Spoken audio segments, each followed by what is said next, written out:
Hello everyone, this is Daniel Eastwood. You guys may know me from some of my YouTube Shorts videos. I believe the one that I have the most views on so far was the GP100 rapid fire video. It was a lot of fun making.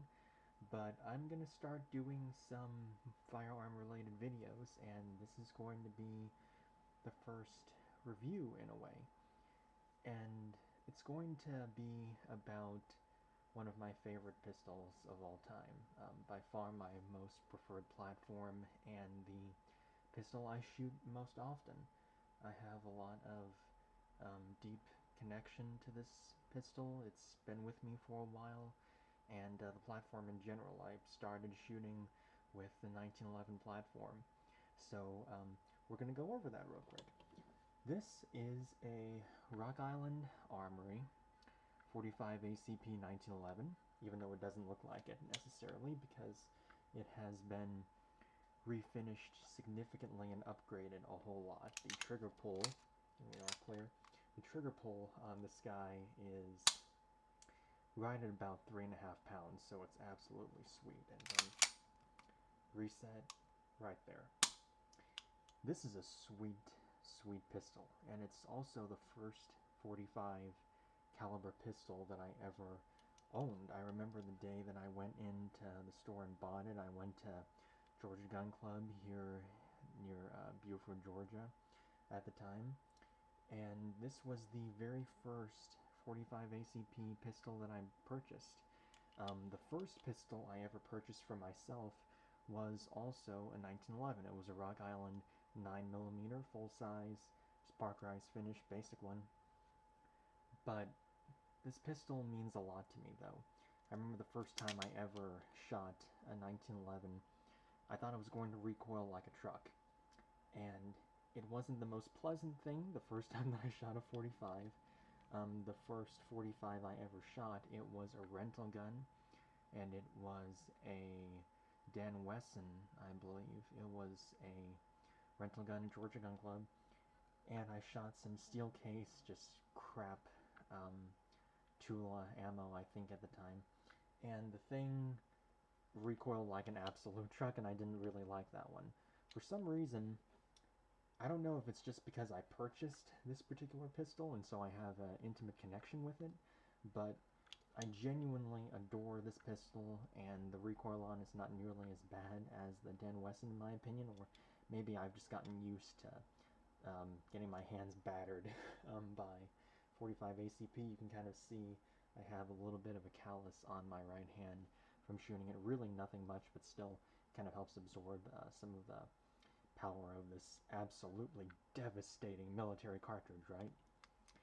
Now, let's talk about the cartridge real quick. Here is a magazine. This is actually one of the first magazines I ever purchased for this pistol, and I cannot remember for the life of me who makes this. It may be... I honestly do not know. I know it's an 8-round magazine, and I've had it for a very, very long time. Let's talk about the cartridge real quick.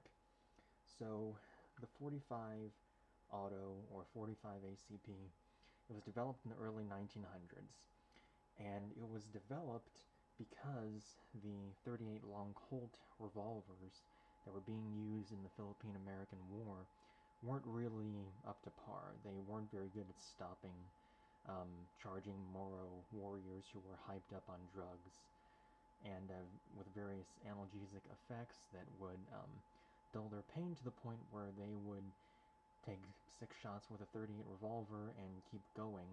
They would die, but not before whacking off a U.S. service member's head off with a machete. So the U.S. military, in part, went back to 45 long Colt revolvers before they desired an automatic pistol or a semi-automatic pistol. These days, if you say automatic, people will go berserk and they just go, oh, automatic is an automatic weapon. No, it's not.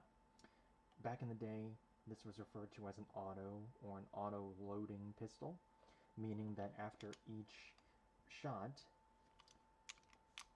when the gun goes bang, action cycles, recocks your hammer, and loads the next round into the chamber. That's all it means. However, over time, people have changed. The terminology has changed a bit.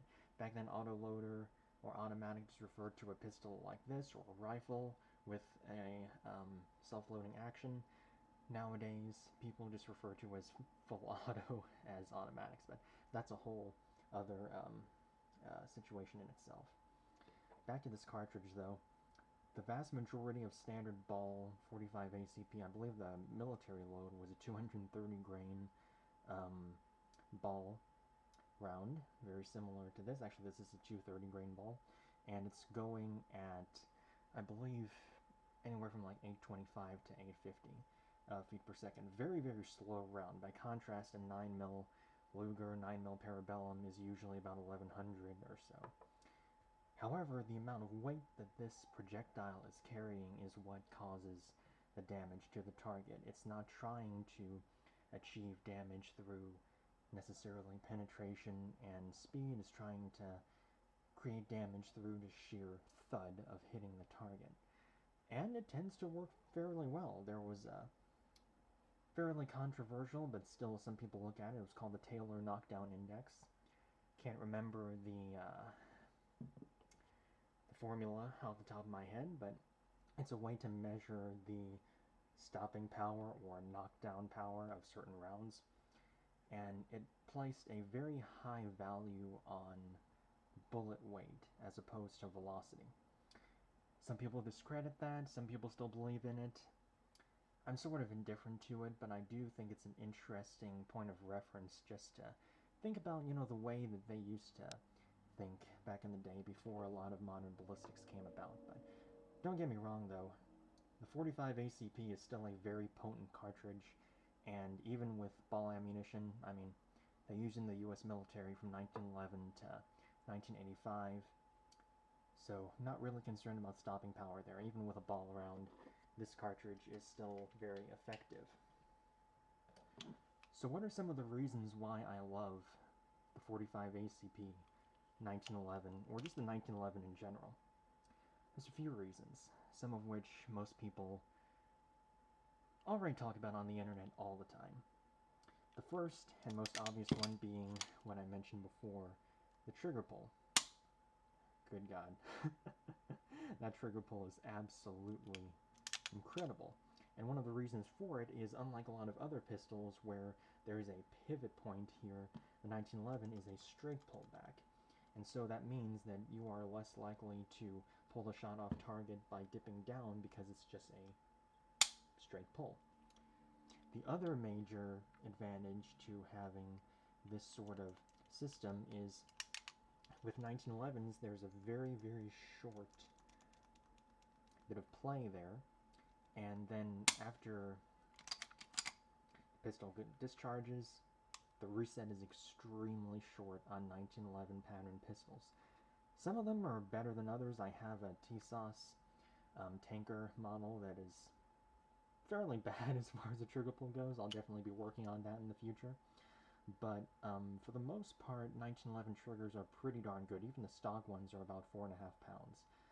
When I first got this, the trigger pull was about 4.5, 5 pounds, and it has a much nicer trigger now. I've done some things to it, and I had a gunsmith give me a trigger job on it as well, in addition to the very, very nice cold blue that he did. Really appreciate that guy. Very, very talented gunsmith. So, what are some other major pros to this platform of pistol, aside from the trigger? There are a few, some of which are going to be very controversial. Some of which you guys are going to say that I'm an idiot for even suggesting. But I'm going to anyway. So the first advantage to having a pistol like this, or specifically the 1911 platform, is safety. If you look at a pistol like a Glock, and actually I do have a Glock 21 to show you guys. Here's my Glock 21. It is clear. This is one of my home defense guns, so had to clear it beforehand as well.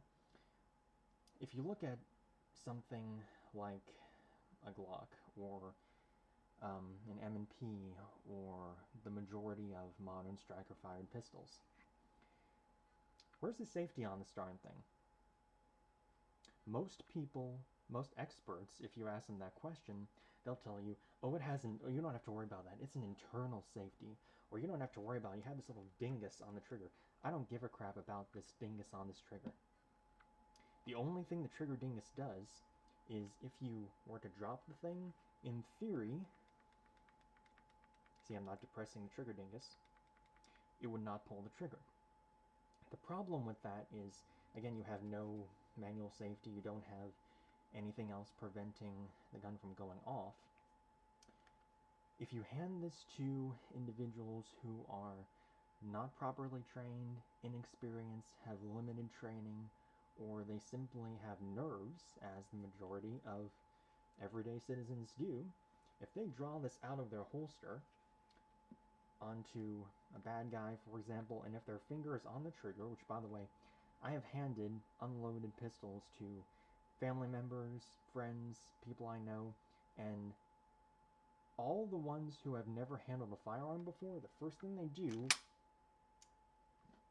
is grab onto the pistol, put their finger on the trigger, and they would have had negligent discharge. Yes, that's a training thing. How many people are going to train through that?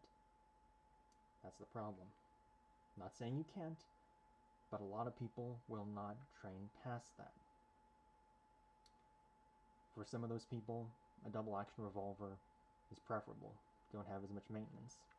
Don't have to worry about somewhat lighter trigger without a safety. But I'm getting off topic. As you can see, Glocks have a simplicity to them in that there's no safety. However, there's also the concern that if someone is not properly trained, they could accidentally pull that. Now let's look into 1911. What features does this pistol have that make it safer? There's a couple. First of all, if you had this pistol in a holster, and if you were carrying this around, like I do often, especially during the winter months, if you had it in the holster, it would be in this condition. You would have a magazine in the grip, round in the chamber, hammer's cocked, safety switch is flipped up, and then you have it in your holster. If you want to take this out of your holster and shoot it, you would bring it out of the holster, get a firm grip on it, thumb safety off, trigger pull. You have an additional step with the thumb safety. A lot of people will say, well, don't you have safety concern? Doesn't that bring up a safety concern of you're not going to remember to take the safety off on this thing? That's a valid point. And that brings back the training concerns. Some people can train past not having a safety whatsoever on a Glock. Some people can train past this safety on a 1911. For me, whenever I would take this out of the holster, I would just naturally transition like that. And you see that when I do that, thumb safety comes off. It's effortless, it's automatic, it's very, very simple.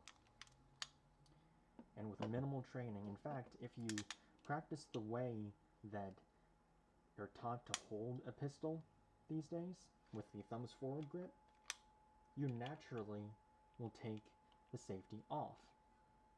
Because there's a ledge here that your thumb wants to ride on. Most, or a lot of 1911s these days, they will have an extended thumb safety here, and it makes it a lot easier or more natural to want to have your thumb there, and so the thumb safety will naturally come off. If a pistol's going to have a thumb safety, it needs to be like this. It needs to be natural, it needs to be instinctive. Smith & Wesson Shield is a very bad example of that. The original model. I don't recommend getting that one. Going way the heck off topic. Another major advantage to the 1911 platform, and this is something that some people don't like about it, a lot of people complain about it, is the weight of this thing. When loaded, this pistol is about, I believe it was 44 or 45 ounces when loaded with an 8-round magazine. That's a lot of weight. And the 1911 that I had before, the 9mm one, because I added a bunch of stuff on it, it actually weighed heavier than that. I believe it was 48 ounces when fully loaded. So 1911 pistols are heavy. They just are. They're all steel frame pistols. There's not a single plastic part on this. Slide steel, frame steel, all these parts are steel. The only part that's not steel on this gun are these grips. So why do I say that the weight is actually a good thing? Well, let me bring back Glock 21. And I love this thing, by the way. There's a reason why this is my home defense gun. One of the problems with the Glock 21 or a lot of polymer frame pistols, they're a lot harder to shoot once you get up into higher calibers. For example, although this gun shoots fairly well, once you get to the last few rounds of the magazine and this gun loses a lot of its weight, this thing has some recoil to it. And if you're not used to shooting 45 defensive loads, this thing will really teach you how to shoot. It really will. And it will teach you what recoil is.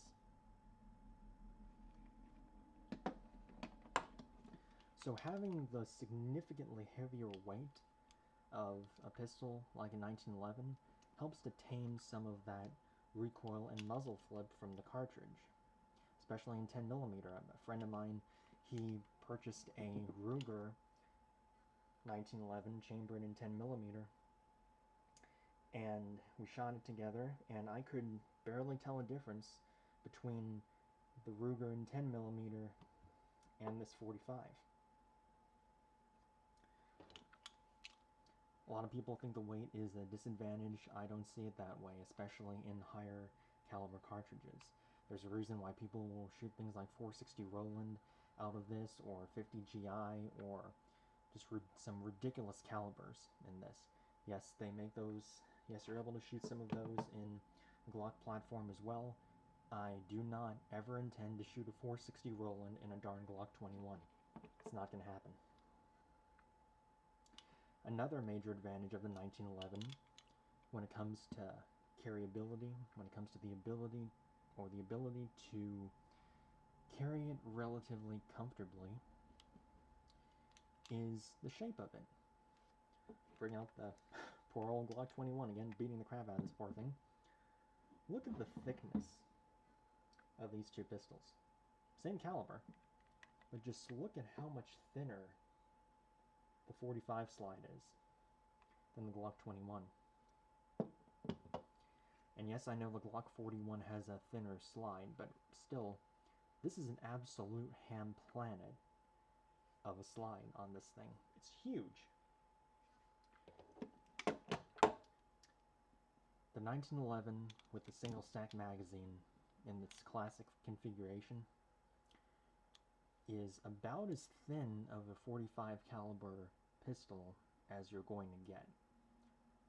I'm aware of only one pistol that is a little bit thinner. I think it wasn't the Bullpup pistol. That thing's just stupid. But there was a pistol that I saw that was actually thinner than this. It was some pocket pistol and didn't really work very well. But by and large, you will never find a 45 caliber pistol that is this thin and trim. Even when I carry this inside the waistband, I hardly notice it, honestly. Whereas by contrast, if I stuck this thing in my waistband, I would do a few things. I would be very uncomfortable. I would be concerned about printing, and I would worry more so about other people thinking or confusing it for me just being overly excited. Which is not what you want. Unless you're weird and you actually want to do that, in which case, just knock yourself out. So, those are some of the advantages that I see personally with the 1911 platform and some of the reasons why I like it. The last reason, well, there's really two more reasons. The last reason I like the 1911 platform is the ability to customize it. Now, this is not exclusive to this pistol, of course. You see people that customize Glocks to death, M&Ps, XDs, CZ75s, etc. However, next to the Glock, I don't believe there's any pistol ever made that has the sheer amount of options and accessories and customizations that this pistol has right here. If you want to change out grips, if you have a smaller hand, you can put thin grips on this thing. If you have a larger hand, you can change this flat mainspring housing for a raised mainspring housing. If you want, on some models, you can have a nice beaver tail on the back. You can have a commander hammer. You can change out the grip safety, the manual safety, the slide stop. You can cut these for optics. You can change out every part of this thing, the trigger, the sear, the springs. You can modify every single part of this thing, and there are so many custom shops that will do that. Wilson Combat, Ed Brown, Dan Wesson. There are so many manufacturers that make custom parts for these things, and they wouldn't exist if there wasn't a market for it. So the sheer customization is a big deal on these. Speaking of customization, here's another 1911 that I have. This is also a Rock Island, and this one I have polished to the point where it is just a mirror finish, and I absolutely adore this thing. Also did trigger job on this thing, and it's very, very nice. Not as nice as this one, but I haven't shot the crap out of this one like I have that one. But still, there are a lot of things that you can do with this platform of pistol, and you can completely change this thing entirely. If you wanted to, put a compensator on this thing. I have a few. If you want a weird bastard version of this thing, put a commander barrel and slide on it with a compensator. You have some weird abomination. You can do that with this pistol. If you want to do something else weird and you say, oh, I don't like the traditional one, I want to put a rail on it, you can put a rail on these. You can buy rail adapters that fit on the grips. I used to have one of those. You can do that. You can change out every part of this thing. You can customize it like a Lego set. The Glock and the 1911 are the two pistols that you have the most options with. You certainly have options with the 1911 platform. So what's the last thing that is so great to me about the 1911?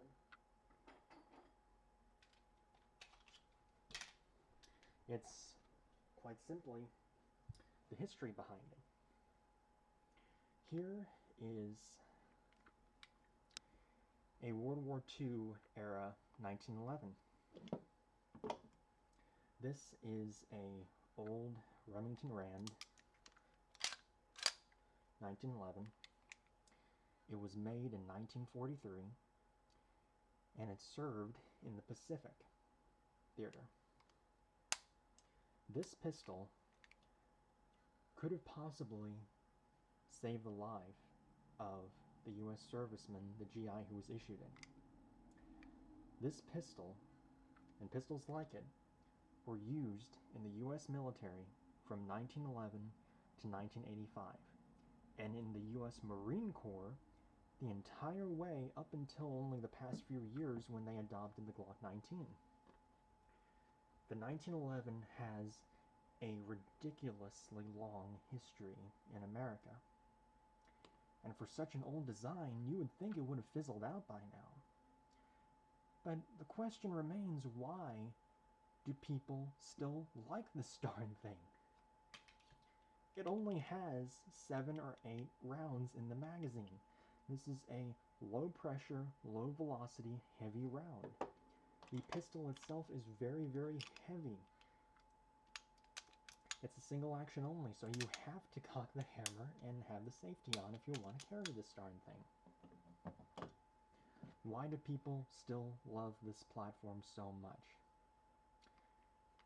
It's because of some of the advantages I've talked about so far, but also it's because of the history and the reliability of these things.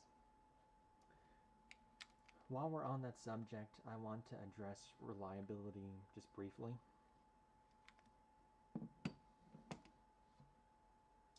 I've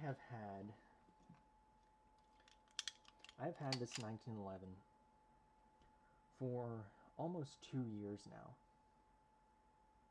Kind of gives you an idea about my age as well. I've owned this pistol for about 2 years now. When I started out, I shot a lot. I shot a crap ton of 45 through this thing.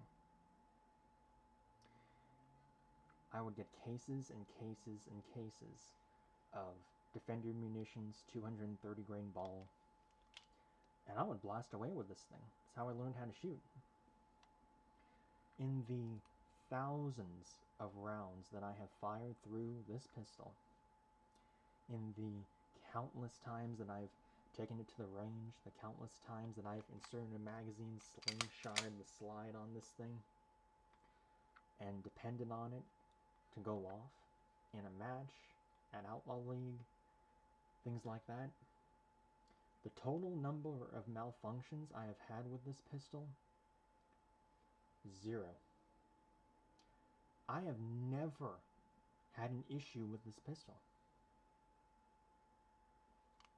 A lot of friends of mine can attest to that as well. I have friends who have Glocks, SIGs, various other pistols. I have actually seen a lot of Glocks malfunction, believe it or not.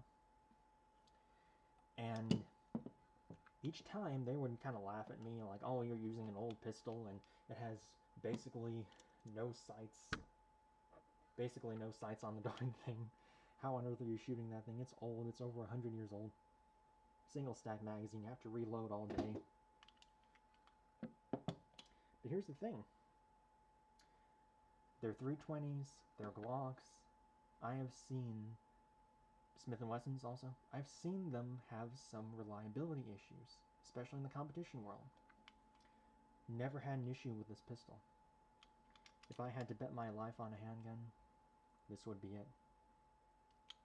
If I had to absolutely depend on a handgun to survive, this would be it. I'm very familiar with the platform. I know this pistol inside and out. I've shot thousands and thousands of rounds through it. I train with this all the time. All my practice is with 1911 style pistols. Even my competition pistol is a Springfield Prodigy. It's still a 1911 at its core, even though it's a double stack magazine. I truly adore the 1911 pistol. It has one of the best triggers in the business. It feels really good when you grip it. It's a natural pointing pistol. The reliability has been legendary for me so far. Customization that you can do to this pistol is insane. It really is. Only matched by the Glock. The history of the 1911, we don't even have to go there. We really don't. Some of these pistols, the more modified ones, specifically the M45A1s, are still in use in parts of the US military. Parts of the world still use this pistol. And the truth is, you do not, no company, no firearm manufacturer would keep producing a pistol, or any firearm for that matter, and keep producing it for over 100 years straight, and it continued to be so popular if it didn't have qualities about it that were truly timeless.